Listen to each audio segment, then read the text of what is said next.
हिरण्यकशिपु का वध तो सब जानते हैं, लेकिन क्या आप जानते हैं प्रहलाद के पोते असुर सम्राट महाबली की असली कहानी? असुर होते हुए भी क्यों आज तक करोड़ों लोग राजा बलि की आराधना करते हैं? क्या आप जानते हैं ओणम का त्योहार आखिर क्यों मनाया जाता है? राजा बलि भक्त प्रहलाद के पोते होकर भी देवताओं पर आक्रमण क्यों करते हैं और तीनों लोगों को कैसे जीत लेते हैं? भगवान विष्णु ने वामन अवतार लेकर केवल 3 पग भूमि ही क्यों मांगी? राजा बलि को दुनिया का सबसे महान दानी क्यों कहा जाता है? आज हम जानेंगे महान सम्राट महाबली और भगवान विष्णु के 5वें अवतार वामन की यह अद्भुत गाथा।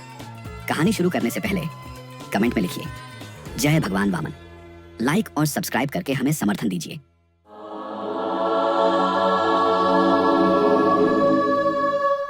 प्रारंभ में केवल शून्य था और उस शून्य से उत्पन्न हुई सृष्टि। समय, दिशा, आकाश और पृथ्वी ने जन्म लिया। यही थी ब्रह्मांड की आदिगाथा। पृथ्वी की गोद से जन्म लिया हर जीव ने और इसी से शुरू हुआ देव और असुरों का युग। ब्रह्मा के मानस पुत्र आर्षि कश्यप, जिनके वंश से ही देवताओं और असुरों की कहानी शुरू हुई।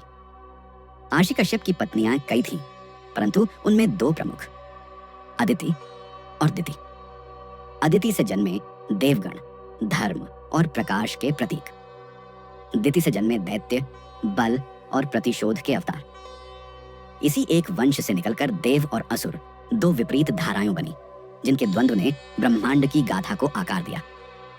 अदिति देव माता, उनकी कोख से जन्मे इंद्र, वरुण, अग्नि और अनगिनत देव, जो प्रकाश, सत्य और धर्म के प्रतीक बने।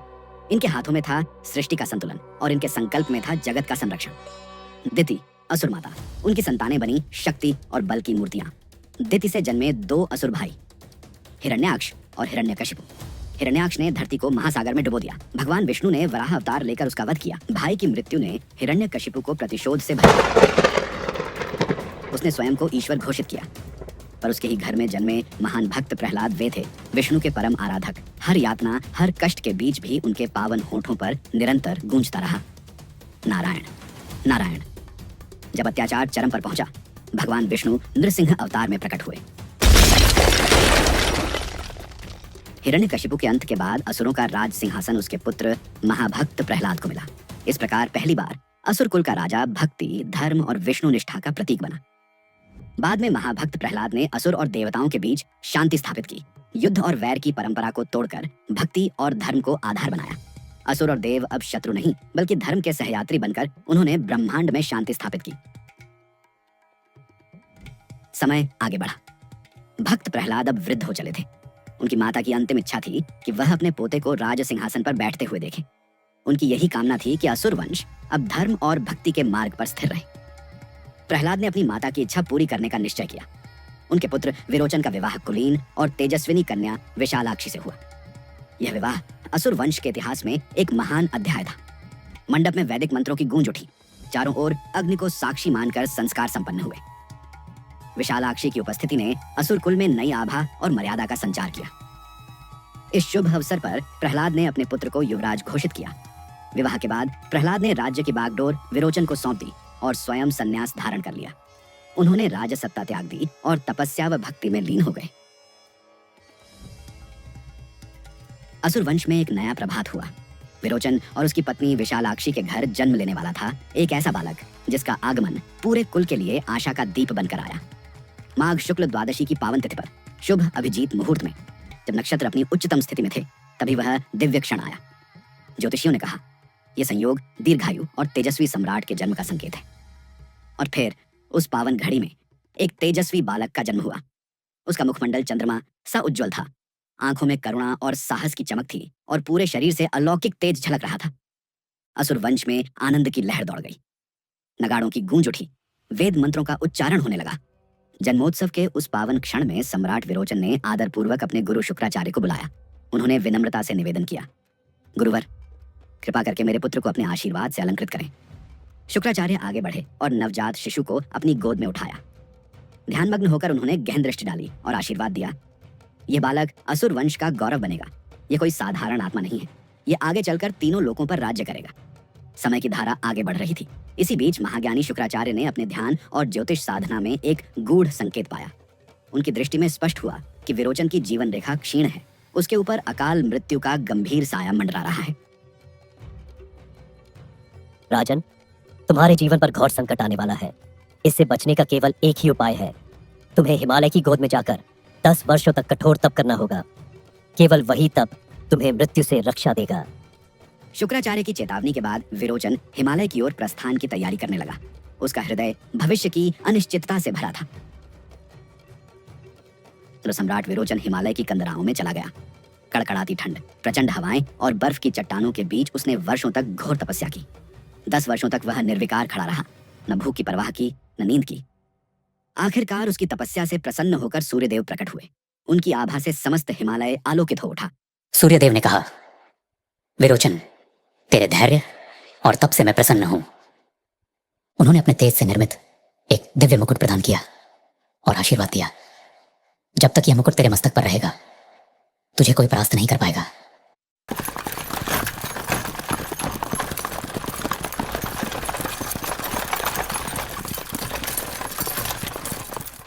यात्रा के मार्ग में विरोचन के सामने एक साधु वेशधारी ब्राह्मण प्रकट हुआ। उसने विनम्रता से जल अर्पित किया। विरोचन धर्मनिष्ठ थे। उन्होंने बिना संदेह वह जल ग्रहण कर लिया। क्षण भर में उसकी चेतना डगमगाई और वह भूमि पर गिर पड़ा। साधु का वेश टूटते ही उसका वास्तविक स्वरूप प्रकट हुआ। वह स्वयं इंद्र था। उसने अवसर का लाभ उठाकर विरोचन का दिव्य मुकुट छीन लिया। कुछ समय बाद विरोचन की चेतना लौटी। उसने इंद्र को सामने खड़ा पाया और शांत स्वर में कहा, इंद्र, मुझे अपने पुत्र बलि के समावर्तन में पहुंचना है। इंद्र हंस पड़ा और उपहास करते हुए बोला, विरोचन, यदि सामर्थ्य है तो युद्ध कर। विरोचन ने धर्म और सत्य की रक्षा के लिए चुनौती स्वीकार की।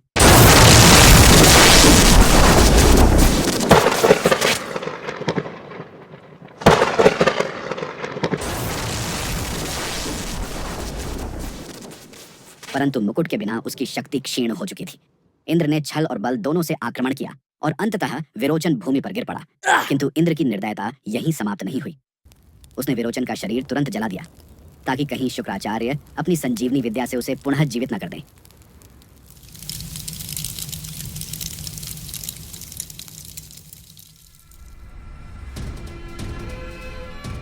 पिता की मृत्यु का समाचार सुनते ही बलि का हृदय जल उठा। वह गगन भेदी स्वर में बोला, इंद्र, तूने मेरे पिता का वध छल से किया है। अब मैं तेरा भी वध करूंगा। तुझे इस ब्रह्मांड की कोई शक्ति नहीं बचा पाएगी। उसकी प्रतिज्ञा सुनकर असुरों की सभा कांप उठी। वह अकेला ही रणभूमि की ओर निकल पड़ा और उसके कदमों से पृथ्वी थर्रा रही थी। स्वर्ग के द्वार पर इंद्र प्रतीक्षा कर रहा था। उसने हंसते हुए कहा, विरोचन के पुत्र, तेरे पिता भी मेरे वज्र के सामने टिक न सके। तू किस बल पर खड़ा है? बलि ने उत्तर दिया, उनकी मृत्यु ने ही मुझे शक्ति दी है। आज तेरा भी अंत होगा। युद्ध प्रारंभ हुआ। आकाश में वज्र की गर्जना हुई।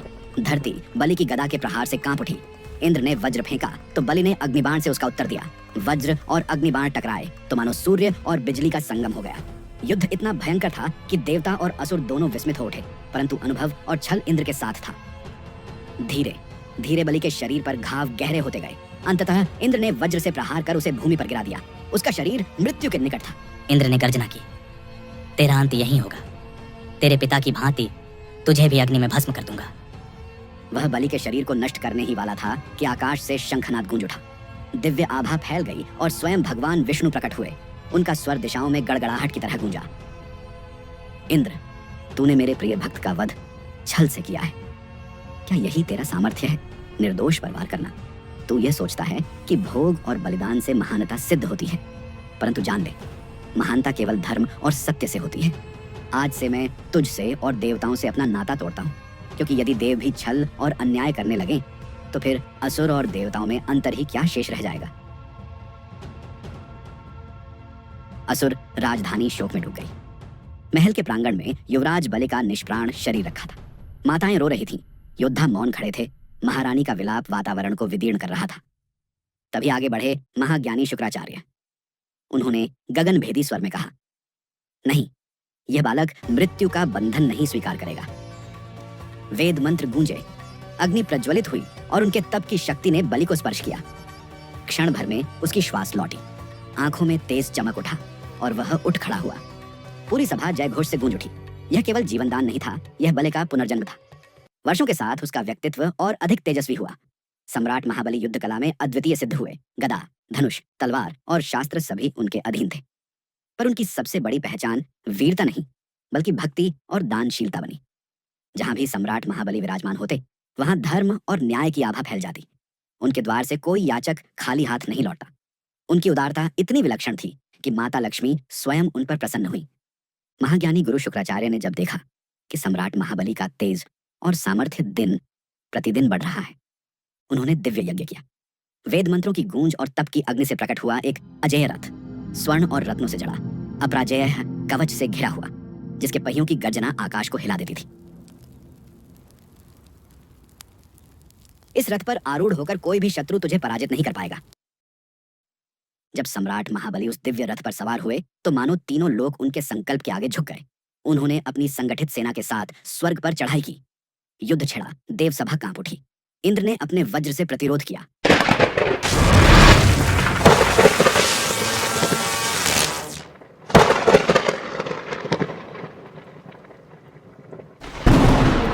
इंद्र परास्त हुआ और स्वर्ग का सिंहासन भी अब असुर सम्राट के चरणों में था। महाबली ने अपराजय विजय पाई। अब वे तीनों लोकों के सम्राट बने। उनकी सबसे बड़ी शक्ति थी उनकी दानशीलता और न्यायप्रियता। उनका साम्राज्य धर्म, भक्ति और समर्पण का प्रतीक बन गया। कहते हैं कि सम्राट महाबली को किसानों का राजा कहा जाता। उनके शासन में कोई भूखा नहीं रहा, कोई अन्याय का शिकार नहीं हुआ। महाबली की यह करुणा और दानशीलता उन्हें देवताओं से भी महान बना रही थी। देवता दिशाओं में भटक रहे थे, उन्हें कहीं आश्रय नहीं मिल रहा था। उनकी आराधना सुनने वाला कोई नहीं बचा था।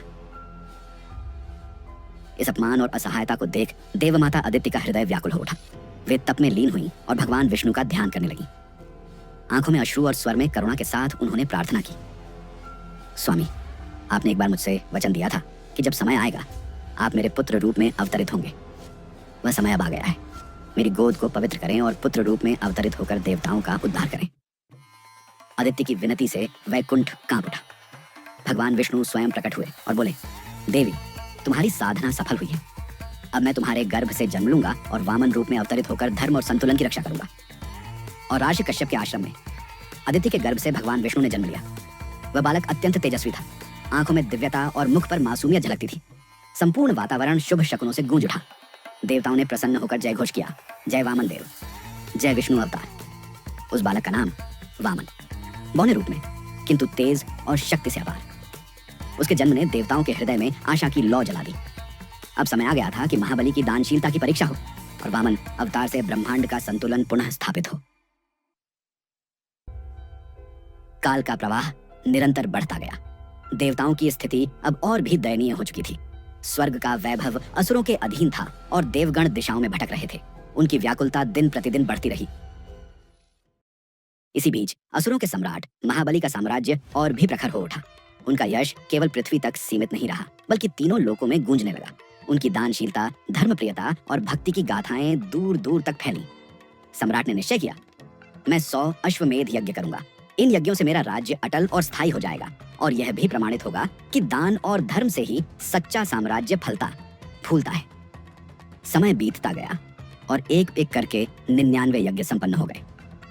अब अंतिम यज्ञ का दिन आ पहुंचा। यज्ञशाला के मध्य विशाल हवन कुंड प्रज्वलित था। उसमें आहुति की लपटें उठ रही थीं, मानो अग्निदेव स्वयं उस यज्ञ को स्वीकार करने आए हों। चारों ओर वेद मंत्रों की गूंज थी। उन ध्वनियों से पूरा गगन पवित्र हो उठा। उसी समय यज्ञशाला के द्वार पर एक दिव्य ब्राह्मण बालक का आगमन हुआ। छोटा कद किंतु मुख पर अद्भुत तेज, आंखों में दिव्यता और वाणी में मधुरता। उनके तेज से पूरा वातावरण पवित्र हो उठा था। सम्राट महाबली ने आदरपूर्वक कहा, ऋषि कुमार, आप जो चाहें मैं दान दूंगा। सोना, चांदी, रत्न, हाथी घोड़े, नगर, ग्राम, यहाँ तक कि मेरा साम्राज्य भी आपके लिए है। राजन, मुझे इनमें से कुछ नहीं चाहिए। सभा में सन्नाटा छा गया। महाबली ने विस्मय से देखा और गंभीर स्वर में कहा, ऋषि कुमार, मेरे यज्ञ का नियम है, मैं किसी याचक को खाली हाथ नहीं लौटाता। आप यदि कुछ नहीं मांगेंगे तो यह मेरे यज्ञ का अपमान होगा। कृपा कर बताइए, आपको क्या चाहिए? तब वामन ने अपनी दृष्टि उठाई। उनकी आंखों में ब्रह्मांड का रहस्य झलक रहा था। उन्होंने कहा, राजन, मैं जो मांगने वाला हूँ, पहले यह वचन दीजिए कि आप उसे अवश्य देंगे। महाबली ने अपने हाथ जोड़कर उत्तर दिया। ऋषि कुमार, यह मेरा संकल्प है। आप जो मांगेंगे मैं उसे अवश्य दूंगा। यह स्वयं भगवान विष्णु है जो देवताओं की ओर से आपके सामने खड़े हैं। यदि आपने वचन दे दिया तो सब कुछ उनसे छिन जाएगा। सभा स्तब्ध रह गई, परंतु सम्राट का चेहरा शांत और गंभीर बना रहा। उन्होंने आदर से गुरु की ओर देखा और कहा, गुरुवर, यदि यह स्वयं विष्णु हैं तो यह तो मेरे लिए और भी सौभाग्य की बात है। जिस भगवान के लिए लोग कठोर तप करते हैं, यज्ञ और अनुष्ठान करते हैं, वही भगवान आज मेरे यज्ञ में याचक बनकर आए हैं। क्या इससे बड़ा गौरव मेरे लिए और कोई हो सकता है? मैं अपना वचन कभी नहीं तोड़ूंगा। शुक्राचार्य क्रोधित हुए, पर सम्राट की अडिग भक्ति और दानशीलता डिगी नहीं।